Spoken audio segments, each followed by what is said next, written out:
Hello नमस्ते बहिनी, के छ हाल खबर? नमस्ते दाई, ठिकै छ। तिम्रो नाम चाहिँ के हो नि होला मलाई भन्दै न एकछिन। मेरो ममता तामाङ।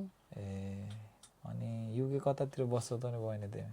म फेल्थममा बस्छु। फेल्थममा। अनि तिम्रो चाहिँ कुन युनिभर्सिटी हो नि?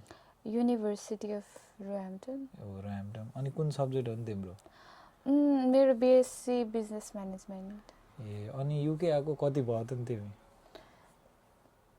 त्यस्तै 2 इयर्स हुन्छ मेमा। अनि अहिले तिम्रो कुन सेमिस्टरमा चल्दैछ अहिले? Second year second semester, last semester. अनि यो के अरे युके आउँदाखेरिको प्रोसेसहरू चाहिँ तिम्रो सबै कन्सल्टेन्सीले गरेको कि तिमीले आफै गरेर आएको? सबै कन्सल्टेन्सीले नै गर्दा। अनि यसो भन्न मिल्छ तिम्रो टोटल कति खर्च लाग्यो यसो?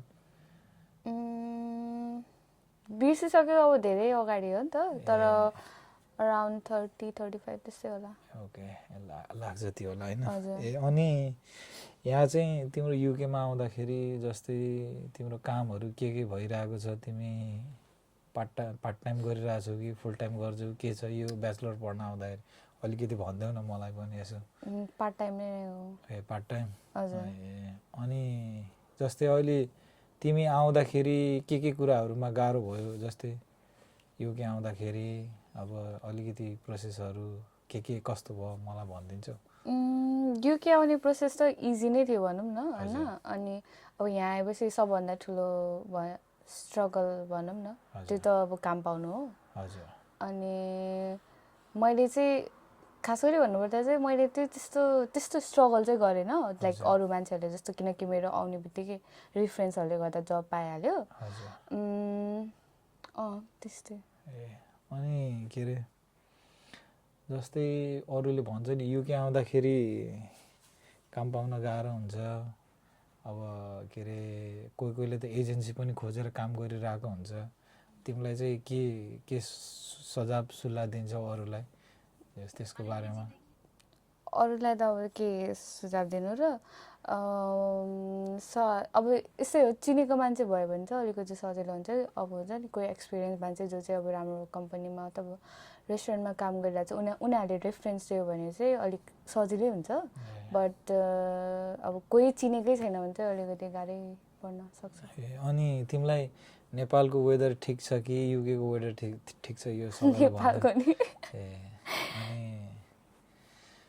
अनि तिम्रो युनिभर्सिटीमा कतिजना साथी छन्? नेपालीहरू छन् कि गोराहरू पनि छन्? के छ कस्तो छ हामीलाई यसो बताइदिनु न। हाम्रो युनिमा त सबैजना नेपाली नै हो। यता दायाँ बायाँ जता हिँड्दा पनि नेपाली भेटिन्छ। मेरो सबै साथी नेपाली छ, एउटा चाहिँ गोरिनी छ भनौँ न, पोलिस हो चाहिँ। Polish, European. पोल्यान्डको। अनि नेपालको के कुराहरू तिमीलाई मिस हुन्छ भन न, खानेकुराहरू? नेपालको मलाई लाफिङ, किमा नुडल्स, चटपटे, पानीपुरी, सबै जङ्कहरू। अनि तिमीले चाहिँ युके आउँदाखेरि के सजेस्ट गर्छौ अरूलाई सामान लिएर आउन नेपालबाट? त्यो भनिदेऊ न हामीलाई। खास गरी मलाई सुरुमा आउँदाखेरि चाहिँ, किनकि मेरो फर्स्ट इन्टरनेसनल ट्रिप हो नि, के भन्छ ऊ हो नि त, अनि मलाई अब के लिएर आउने भनेर चाहिँ थाहा छैन। अनि मैले त नेपालबाटै डुभेट अनि यो पिलो अनि त्यसपछि सबै सामानहरू लिएर आएको थिएँ क्या, यस्तो हुन्छ नि। अनि जस्तै यो जाडोमा आउँदाखेरि चाहिँ के सजेस्ट गर्छौ जस्तै लिएर आउन पर्ने नेपालबाट? अहिले अब तिमी त यहाँ कति 2 वर्ष जति भयो नि त बसेको, अहिले चाहिँ तिमीलाई धेरै कुरा थाहा भइसक्यो। युके आउँदाखेरि चाहिँ के ल्याउन ठिक होला भनेर नयाँ आउने साथीहरूलाई चाहिँ भनिदेऊ नि त यसो तिम्रो एक्सपिरियन्समा। ज्याकेटहरू बाक्लो ज्याकेट, अनि विन्टरमा चाहिँ किनकि यहाँ विन्टर बेसी हुन्छ नि त, अनि त्यही जम्परहरू, अनि बाक्लो ट्र्याकहरू, अनि फेरि जाडो मात्र हुन्छ भनेर फेरि जाडोको मात्र कपडा नै बोक्नु हुँदैन, किनकि समरमा फेरि लास्टै गर्नु हुन्छ। सो दुइटै मिलाएर। अनि के अरे तिमीलाई जस्तै युकेमा चाहिँ तिमीलाई चाहिँ जस्तै युनिभर्सिटीहरू चाहिँ तिमीलाई कन्सल्टेन्सीले भन्यो कि तिमीले अलि पनि रिसर्च गर्यो आउँदाखेरि युके? त्यसको बारेमा चाहिँ अलिकति भनिदेऊ न सबै साथीहरूलाई। मलाई चाहिँ कन्सल्टेन्सीले नै सजेस्ट गरेको थियो।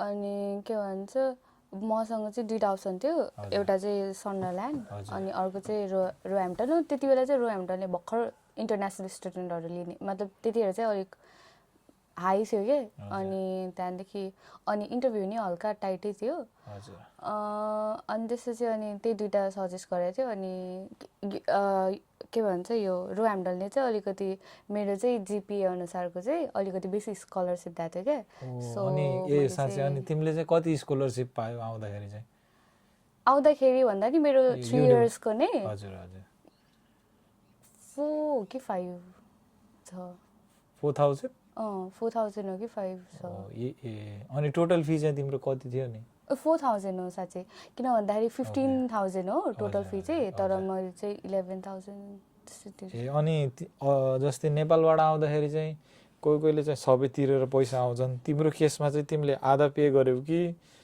के छ त्यसको बारेमा भनिदेऊ न मैले 80% तिरेर आयो क्या ओके जस फुल चाहिँ तिरेन हजुर हजुर त्यसै 80% जति तिरे ठिक छ अनि युकेमा चाहिँ तिमीलाई अब जस्तै अब कति 2 वर्ष जति बस्यो भनेको कुन ठाउँ चाहिँ तिमीलाई यसो सजेस्ट गर्छौ त नि साथीहरूलाई घुम्न लागि या कता कता जानलाई केही आइडिया भनिदेऊ हामीलाई यसो हुन त म धेरै ठाउँ त घुमेको छैन त्यही सेन्ट्रल घुम्यो हो अनि आउटसाइड गएको भनेको अल्डरसट र वेल्स हो अब नेपाली कम्युनिटी भएको ठाउँ गयो भने वेल्स जाँदा के भन्छ अल्डरसट जाँदा राम्रो हजुर अनि अब बिचहरू अनि हुन्छ नि ग्रिनरी यस्तो नेपालको जस्तो भाइब्स आउने ठाउँ गयो भने चाहिँ वेल्स ओके अनि यो के अरे लन्डनमा त यो ट्रेनहरू चढ्नुपर्छ यो चढ्नको लागि तिमीले जस्तै टिएफएलबाट ओस्टर कार्ड बनाछौ कि फोटो स्टुडेन्ट कार्ड बनाछौ कि के छ तिम्रो चाहिँ मेरो